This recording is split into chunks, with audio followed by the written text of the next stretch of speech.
Israel ने Iran के fire किए गए बैलिस्टिक मिसाइल का हिस्सा मीडिया को दिखा दिया। इसराइली फौज ने दावा किया है कि ईरानी बैलिस्टिक मिसाइल का हिस्सा बहरा मर्दार से बरामद किया गया। तर्जुमान इसराइली फौज का कहना है कि ईरान ने क्रूज मिसाइलों, रॉकेटों और ड्रोन्स के साथ 110 बैलिस्टिक मिसाइल भी इसराइल पर फायर किए थे। ये बैलिस्टिक मिसाइल अगर इसराइल से टकरा जाते तो खित्ते में खतरनाक नताइज होते।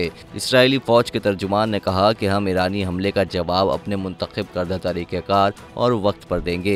ईरान को वाज़ेह पैगाम देने की ज़रूरत है ताकि ईरान दोबारा ऐसा कदम ना उठाए। ख्याल रहे कि हफ्ते और इतवार की शब ईरान ने शाम के दारुल हुकूमत दमिश्क में ईरानी सफारत खाने पर हमले का जवाब देते हुए इसराइल पर 300 के करीब ड्रोन और मिसाइल दागे थे। ईरान ने इसराइली दिफाई तंसीबात को निशाना बनाया था और साथ ही गोलान की पहाड़ियों और शाम के करीब इसराइली फौजी ठिकानों को भी निशाना बनाया था। इसराइल ने दावा किया था कि इसने मगरबी इत्तेहादियों के साथ मिलकर 99% से ज़ायद मिसाइलों और ड्रोन्स को मार गिराया था।